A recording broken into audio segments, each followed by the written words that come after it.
Assalamualaikum.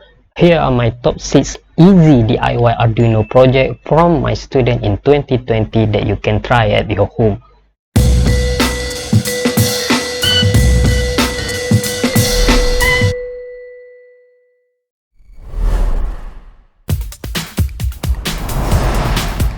Number 6. Smart Home Parking System by SHAZWANY BALQIS binti RIDZWAN, Muhammad IZZRAN AZANI bin Muhammad AZMI, and Wan Nur AINNA AMIRAH binti Wan ZULKIFLI.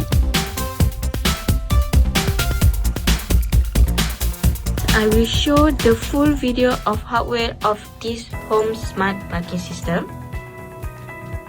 So here is a tool, and I insert the password, and the car it will be open and will come in, and the close, so it a safe position. The car is a safe position, and then close. It will close. Okay. That's all for me. Number 5. Automatic Water Dispenser by Muhammad Anis bin Muhammad ZAMBERI, Muhammad AIDIEL bin ASMAN, and Muhammad SHAZWAN bin Muhammad SHAMSURI. We use the sensor ultrasonic to detect the water level, and then we have a relay. So for the pump for water level. So when 30%, the buzzer and LED will blinking, and buzzer will lock on for the 2 times, and then the pump will start running until it fill the 95%, and then the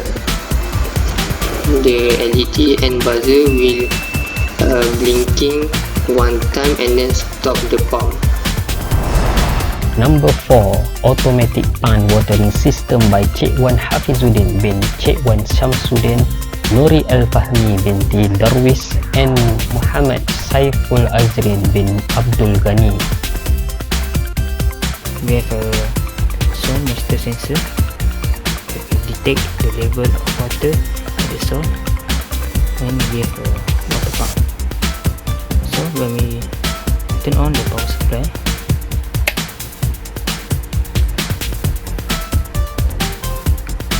the sound sensor will detect the level of the water at the sound.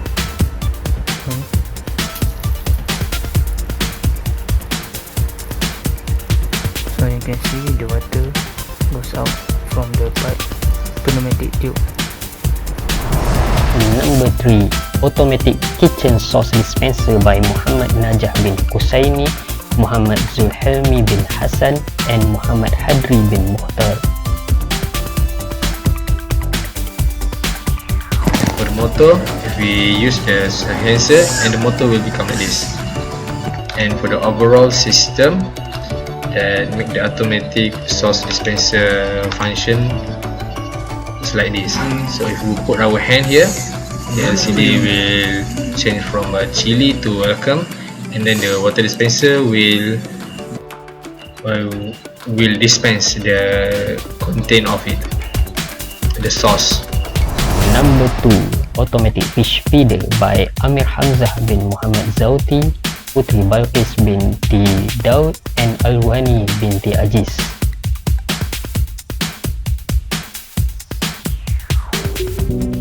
Okay, the sensor will detect the food, and the motor will drip the food.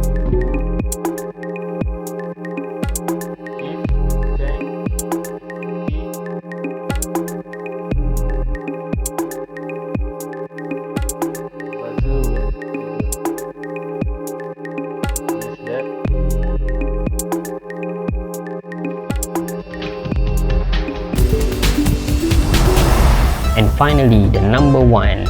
Smart Dustbin by SHAZWAN Izharuddin bin Muhammad Sabri, Wan Muhammad Nazaruddin bin Wan Muhammad Zamri, and Ahmad Zulkifli Faiz bin Muhammad. For the component that we use is ultrasonic for sense our hands or legs to open up the lid, and we also use IR sensor for to notify about the user about the level of the rubbish, and buzzer for to if the rubbish is already full, the buzzer will notify the user to throw out the rubbish. And lastly, we use servo motor to open up the lid of the dustbin. And as usual, if you want to know more about this project, I include all the links to the original video down below here. As usual, if you like this video, don't forget to share this video and click the thumbs up button, and a sub to this channel is highly appreciated. As always, stay safe, stay curious, and stay joyful. My name is Wan. May God bless you. Assalamualaikum.